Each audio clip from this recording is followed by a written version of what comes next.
All right, all right. So here we are. Oh, How you Matthew doing today, McConaughey. Come on. Arthur Hooker?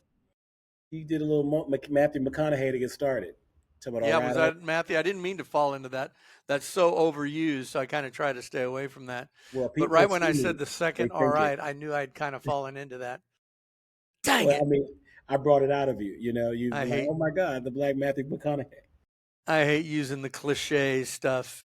Yeah. That's probably about one of the most cliche things around and all. So what's happening? I see you're sporting your North North Texas Texas. gear. What's the latest on the mean Well, green? we're actually we're dominating right now, and I think we're ranked number 20 in the college AP polls. I think UNT ranking. Because I Um, knew those rankings came out today. Football. I put ranking in school, and it wasn't as it was much lower. Not Ah, women's golf. yeah, it was pretty bad. It So was what funny. what years were you at North Texas? I graduated in '07. Oh seven. Mm-hmm. Jeez. Was that Yeah. stadium even built in '07? Their No, it new wasn't. football? No, No. I feel like I put a down payment on it, but it wasn't. So what'd you study there? I know it kind of what you do now Hmm. professionally. Yeah. Did your degree have anything to do with what you're doing now? Studied and I studied performance improvement, learning and development, and with an emphasis in media. Say that again? I did. I studied performance improvement, uh, applied technology training and development, and then with Got an it. emphasis in media, which Got it. is what I ended up doing for work. Well, it looks like you're calling from Create Arlington, huh? Yeah, really far away. I know. We're 6.8 miles away right now. Wow. Hey, I got a question for you. So you're a member there. So what does that mean? You have a membership there. As an entrepreneur, what all access do you get? What do you use it for? What's that location do for you? Well, it's a place to come. It's a place where everybody knows your name, and they're always glad you came. Making the world and the world today takes everything we've got, you know. And so when we come here, everybody knows our name, and it is fun. I mean, it's very communal. Um, I was there's artwork everywhere. Is an inspiring place. Funny enough, I was thinking about this artwork that I wanted to buy. And I looked at it. I still want to know Ing's piece. It's $4,000. Yeah.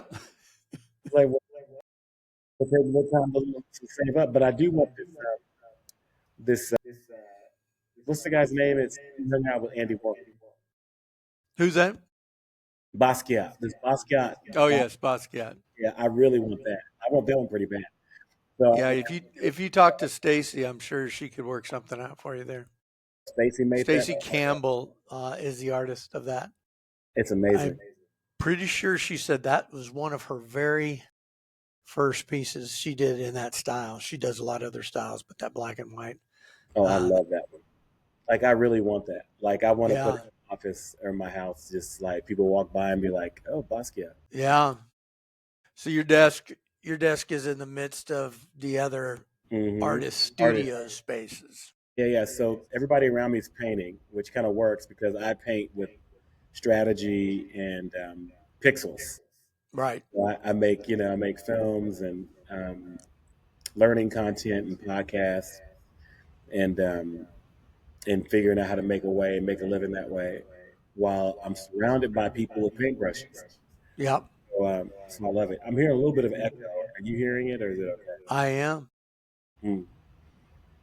He was like, "Is it the vacation I'm on?" Or There we go. That's better. is that better? Yeah, it did. It went Yep. away. I had you up a little too high. There Oh, we go. yeah. Yeah. So the hour. What are the hours there? What's 8 a.m. to 11 p.m. You can get in and out there. You got a code. How's that work? Yeah, it's 8 a.m. I thought it was midnight. It's 11 p.m. 8 a.m. to 11 p.m. And it is those. I know the 8 a.m. is real because if you get here earlier, you're outside. I'm Jackson Mark. It's the code change. So you have access Yeah, to. you thought you'd been blocked. You called me I'm about like, 7:15 and like, what is up? which is Did you kick a me rare out? sighting. So 8 a.m. From 8 a.m. to 11 p.m. at night, you have access to the space. You can do events here if you get on the calendar. There is a we have a conference room with a calendar as well. There's just a great community space. You got water. You know what I mean? Free water, all the water you can drink. Every now and then, there's occasional. And it's not the nasty stuff out of No, the paint sinks either, right? it's water like in jugs like this, and it's you got the good stuff, nice couches and comfy seating, friendly people, creative people. People, when I say people now, starts to feel like I'm saying people. People starts feeling very people like Donald Trump people. But there's people, there's good people, great people on all sides, and they're It's as beautiful. big as China. It's China. China's got nothing. China's just too small. This is bigger than China over here. It's been great. Well, describe a little bit more about what it is, because we've talked about the different things you do. You got several companies. You have a nonprofit. What does the world of art look like, as in Arthur Hooker, not the world of art, but Mhm. what does your world look like? It's about leaving the world a better place than you found it. And that's really been my whole goal from all the work. Is making work that counts, working with people that counts, and because we have a very short period of time, life is Yes. literally a vapor. So it's like, how do you utilize that? And so everything in my work ecosystem ties into the idea of storytelling and the stories we tell ourselves and the stories that we tell others and the stories that we live within. So those are the three. So everything I do is tied to that. Say that again. That was good. It's the stories, our inner stories, our outer stories, and the stories we live in. Got it. And you do that. You're a filmmaker. What Mhm. technically? What are some of the things you do? Technically, I make films. I do talks. I just finished doing a talk at Amazon last week. We kicked off sort of a strategic campaign to launch a platform called Live Your Verse at Google, and so I speak, I make films, and I do a lot of strategy work. I just finished doing a whole brand strategy um, for an organization, well, actually, an artist named Manasa Troutman. She's an entrepreneur and a creative who's the executive director of Historic Claiborne Temple in Memphis. And this is a place where Dr. King did his last protest before he was assassinated. Wow. So I work with lots of different individuals in that way from a strategic perspective, and also create content for purpose and um, that way. So yeah, I make podcasts, sort of a multimedia mogulish type Yeah, of you do a bit of it person. all. Dabble. Tell Describe a little bit more Hope Labs, and because that's the one I'm probably most familiar with. Hope Labs is the incubator of hope. So it's we work with entrepreneurs and artists to create cultural artifacts that can restore hope with people in general, so they'll be inspired to continue on their path to create a greater world, a better world. And so that starts from entrepreneurship to the arts to theater to production types of things. We essentially are taking the big sort of ticket items from what we do in the for-profit world, and we find equitable ways to do that in nonprofit. Got it. And your dad too. I think you got one of your children's with you today. Huh? Yeah, I'm a dad. I got two girls.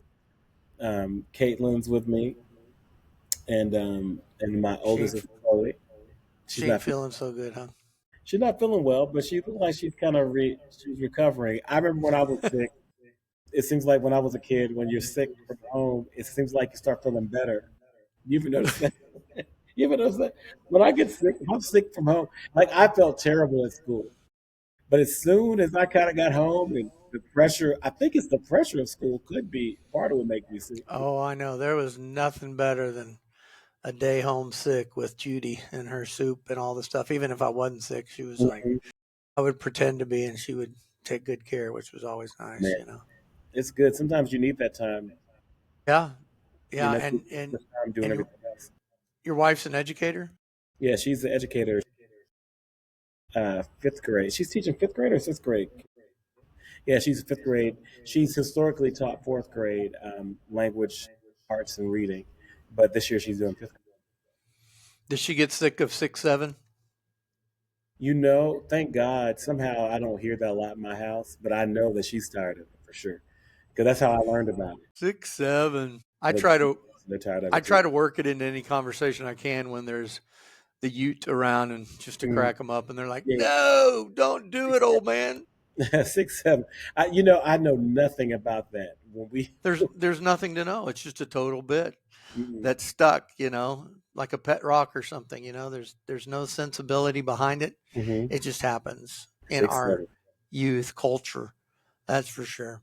Yeah, that was funny when I taught sixth graders, hmm and that was 2 years ago. So 6, 7 didn't really exist yet, but it was all that's when the slang really came on. Yat and the kids would always call me bro. And it would just be get so old. Sigma, I'm Sigma, I'm Alpha, and so you had to have like a little glossary hmm nearby. Like they didn't think I could look it up because Yat means kind of like you have a big butt. Oh, And so when I'd be Gat, up Gat walking or around the Get? room, and then I got so sick of it after a while, and it was so funny because it was one of the really quiet kids in class, and I think he had to build up the courage, or and out of nowhere, he never said anything. Out of nowhere, belted out, "Get!" And so I tore into him, and I said, "You never said." He almost started crying right there because I don't think he'd ever gotten in trouble before. But he was just trying to make his statement of, "Yeah, I'm cool. I can say yat to the teacher who did indeed have a large backside as I walked around classroom, So, and at the beginning of the school year, they say, hey, Mr. Joko, you know what gat means? You know what gat? And I'm like, just stop it. Because Mm. I actually didn't know at the beginning of the year. I had to look it up in Urban Dictionary, to find out for sure. But that was me, and I was like, oh Lord. But yeah, thankfully I was spared from the 6, 7. So back to what you do. Mm. What I mean, if you had the perfect client, which I know doesn't exist, but if you Mm. did, what would you want to be doing? Mm. It's kind of it's an interesting thing to say. I ended up having clients and sort of partners. So the perfect situation is a partner, and then a client that you sort of evolve into partnership with, where you're building something together. Because we do that. We create content and cultural artifacts with people, with leaders, and sometimes we help them create something new. And so one of my ideal clients is when I'm working with this organization called Halpern Park. There used to be Southern Gateway Park, and It's that's a really big one. yeah, that's more of an ideal thing because not only have we been doing a lot of really cool storytelling together over the last several years, or last 3 years, we're also working to launch um, something that will facilitate the change that we've been telling stories about. And so any sort of client that is either nationally, internationally, or citywide um, influence, those are the ones I'm looking for, Yeah. and can create opportunities to create positive communal change in the communities, and even sort of digging into the innovation that's available when you listen to people versus showing up. Right. Well, in that Halpern Park, that's there's a lot more significance to that, right, than just a deck park. Hmm. Yeah, It's actually where I was born. I was actually born around not far from there. I was born in Oak Cliff, and my parents used to walk around Lake Cliff Park, Lake Cliff, when my mom Yeah. was pregnant with me. So, Wow. so I I know just that was right around the corner from the school I taught at, was at Lake Cliff Park. That's oh beautiful. oh wow Because back in the day, they built these highways that just broke up our neighborhoods, especially low income and predominantly Black and Hispanic communities. The highways just destroyed them, and of course, that community was just dissected. And it's crazy not to get in that whole thing about the planning, but just that intentional planning of exactly where those hmm highways would go to do exactly what they did. But yeah, so it's interesting. Yeah. Halperin Park is really, bridging that gap again, right?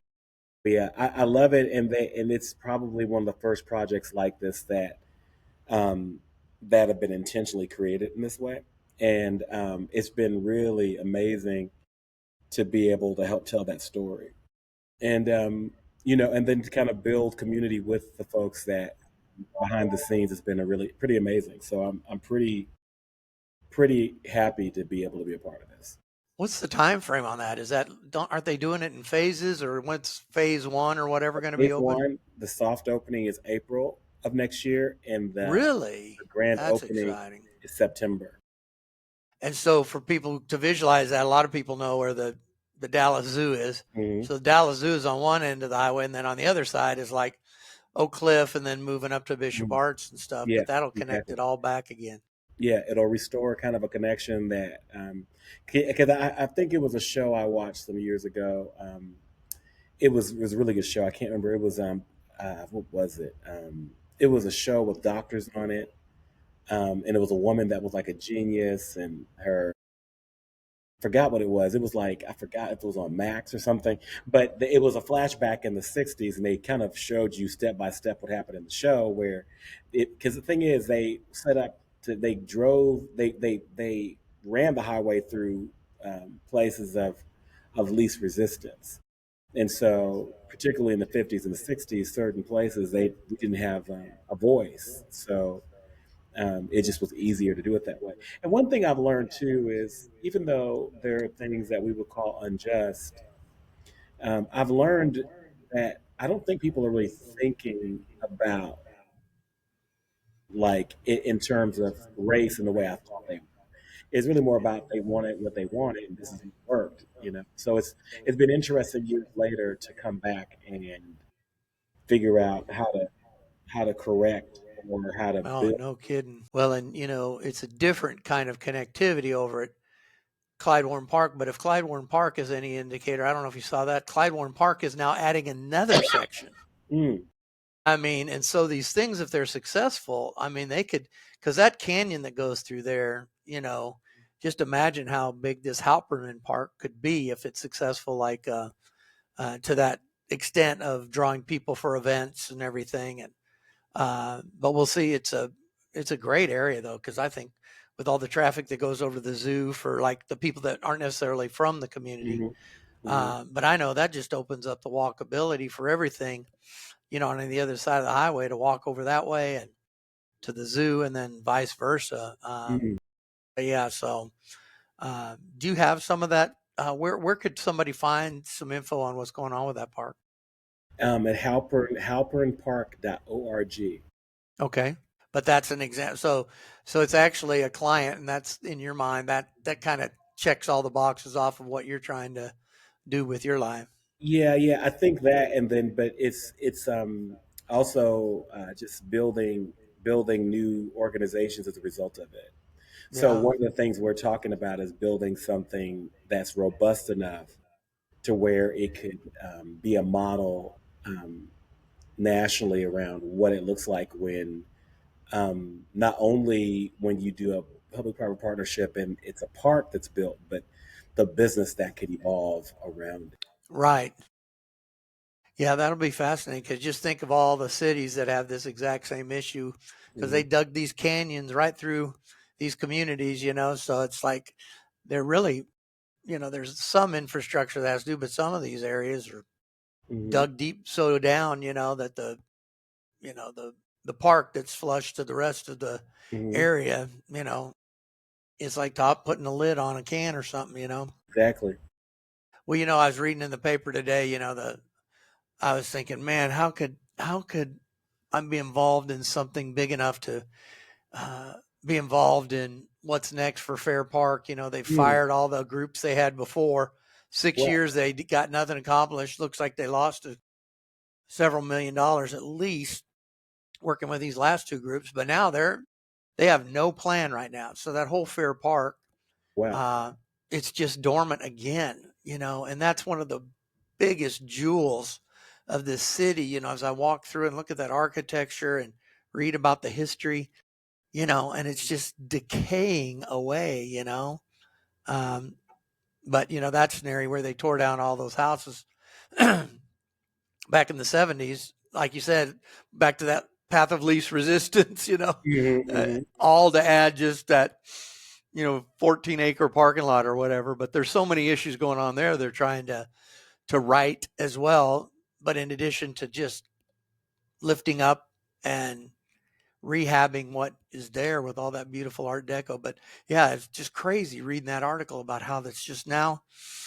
they're looking for vendors to run the smaller venues. They're looking for vendors to run the major venues. And I was sitting there Hmm. thinking, man, I'd have talked to Art about this. What kind of project we could put involved to pitch them on? What Even that, what what are they doing? nothing. That's what I mean. That's what this article was all about because they fired the company that they hired to manage it, Oakmont or whatever, which Mm-hmm. was doing nothing. They wasted about $3.5 million. So they don't have somebody running everything like that Oakmont or whatever that group was, the umbrella of programming everything, including the reconstruction, and they did nothing. That's kind of overview. Um, yeah, so they're looking this time around to what the city will step in and do. And the thing I love the most over there is that amphitheater. Have you ever seen that over there? Yeah, I have. Oh my gosh, it's gorgeous. Back in the day, I was reading the history on that. Back in the day, they would have major concerts, because their vision there was kind of like a Hollywood Bowl kind of deal. Hmm. But it just sits there rotting away. And what a cool venue. But anyhow, just another. But that's the kind of thing I think you do, Art, is you help people envision that. You Yeah, know, if there's something in place, a vision for something, you help craft the story, you help craft the what people need to raise funds, you craft the story to bring in more partners, and that's a huge thing because just like that's a good example of somebody like me who has an idea for that, and I've never scaled up to something that big, but why mm, not, it's no but reason. I can't do it. It has to be partnerships with somebody like you where you walk alongside that client and you help create that story and fill in that vision.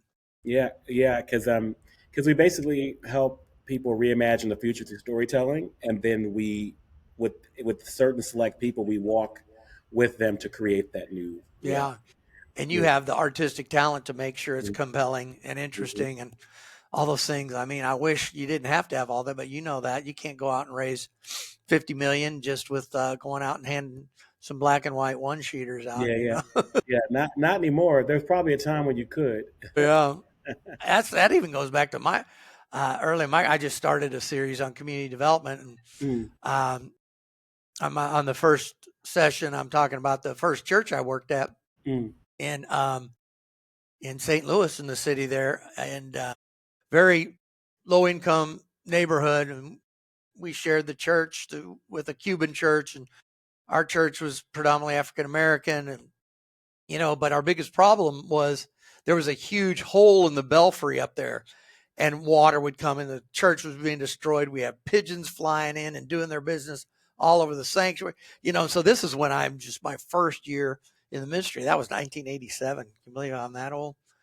But that was my first situation where I had to be involved, and I didn't know anything about this, but we just kind of stumbled our way through it and figured out what community development is and how we organized our little church to raise the funds. Because, in a typical situation, what I said, I'm from a middle class church, in Arlington. I grew up a pastor's kid. And not that we were a wealthy church, but first of all, there was always an emergency fund anyhow.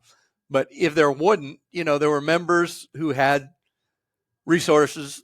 Then the members had brothers, sisters, moms, and dads they could reach. So But in that context, you just have the resources of what you currently have and what social capital you have around you to reach out, because we had to raise 70 grand was to get the roof redone, fill in the belfry, fix the tower. It was, Wow. and that was back in '87. So 70 grand, man, that was a huge chunk That was a for lot of money. for any church. But like what put it over the edge, at least for me, is the ladies would come in the night before to the altar guild and they would set up the sacraments. So all that would be out on the altar. So when I came in, everything was set up on Sunday mornings. And one Sunday I came in and that altar was just totally covered with pigeon poop. Wow. And there I'm looking at the blood of Christ, the body of Christ on our altar covered. And that's when I was just like, wow. My elder came in and we looked at that and we said, we can't keep doing this, but that was, no matter what the size of it is, you'd have to have a group of people that have the same passions. Of course, some church members, they didn't care. They just came and went. But in the winter, it'd be 30 degrees in the sanctuary, but have them wear their coats and toboggans and everything. We didn't have air conditioning. St. Louis was real hot in the summer, but anyhow, but that was back in a more simpler time. But we still had to go talk to local businesses, the aldermen, all that stuff. But what made me think of that is we did have a one pager with the details. We certainly didn't have any art level videos like you do. Right. Because what I found is that you've got to have the right message and the right story. And you have to have the right message and you have to align that right message with the right audience at the right time. And if you do that, then there's the assets you use to tell the story. And then it's also the understanding of knowing how to navigate what you do when you have that story. Right.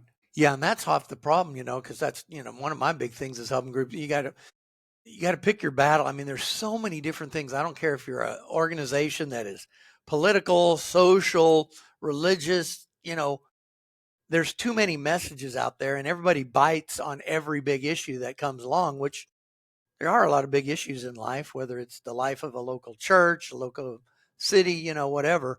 But, finding that thing that you can focus, like the deck park, for instance, if your vision is we want to reconnect communities. I mean, talk about a big vision for helping to reconnect communities. Somebody has to be doing some major visioning. And I think a lot of us kind of can, but you have to have somebody like you to help really tell that story, because most of us are not storytellers. And that, of course, is what people are interested in. They want to hear our story, Yeah, I think it's true. I think we have to tell stories whether we want to or not. So I think the first step to storytelling is being aware that a story is being told. There's some stories being told that we don't want to tell, but because we're not aware that we're telling a story, you're living that story, So I think we are in a unique time where with the advent of artificial intelligence and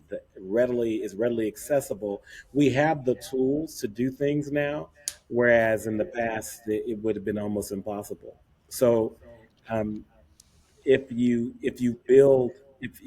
can now build things that you couldn't have done, and you can do it a lot faster as well. So it's right. Kind of Yeah, it does give you a lot of access. I know for me, I don't do video production per se, other than the social media and YouTube and like this that I do. But, and you still have to be a good writer, and that's what I try to work on, because that's my main medium is speaking and talking, but you have to get that down on paper first. And so that's something I'm really working on right now, is being a better storyteller, more specifically, because I can get up and talk, but I typically will ramble too. Shocker, huh? I never see you do that. But I've got to become a better writer, because I mean, I'm up to over 40 years of experience in what I do. Wow. And how do I tell my story? How do I use my experience to help this next generation I'm working with? Because I'm going back right now, quite frankly, and just like that time I was at St. John there in St. Louis. I don't have any of that written down, but the stories of what I learned then are hugely valuable for somebody new coming in the ministry, somebody Mhm. working in a nonprofit, or somebody looking to work with somebody like you to create something new and big and significant. So I'm in this process right now, going back to retell my story and just to get it written down. For goodness sakes, I was digging through. I was 31 days in Turkey, Greece, and Italy, and we did a documentary, so we got a video documentation of it. But I look back at my diary, was like, 2 sentences a day. There I am sitting in the shadows of the Acropolis, on my 30th birthday, and I didn't even write anything about it because back then we didn't have digital cameras. So very little of it is documented. So the only way to really go back and document that stuff is I have to write about it. Um, and that's hard for me. That's a new endeavor, but I'm starting to do it because I just started thinking, man, what do I have to pass on other than my stories, which is one thing, but I need to get it down so that there's actually something tangible to look at and base things on, and workshop or whatever comes out of it. But the whole storytelling thing, whether it's personal or for the things you do, it's huge. So, but this is a good medium. I love this podcast video medium. It enables people to sit and do what we're doing in a more casual, conversational format, and not a zipped up interview on the news or something kind of deal. So, but so how can people? What website would you recommend people go checking out to see what you do, or social? I need to do a lot better job of that because I'm in a sort of in a transition of how I talk about my business. But the best place to go is newmetropolitan.com. Yeah. And yeah, newmetropolitan.com. And that is sort of like the best pathway into that. Yeah. Well, that's Yeah. got some great samples of some of your work. That's for sure. Yeah. Yeah. Beautiful work. That's for sure. Well, Thank brother, you. thanks for your time today. I know you Mhm. have a daughter, sick daughter there, so thanks for calling in Man, it's um, amazing. and chatting. And We're going to it's create always everything. fun. Yeah, It's always. always fun. All right. Well, I know I will see you around tomorrow. And thank you guys for joining us. And we'll see you next time. Amen. Peace. All right. Talk to you later. All right. You out? Thank you. I'll send you a link to what it came out. All right, Chief. It's always fun, man. I appreciate it.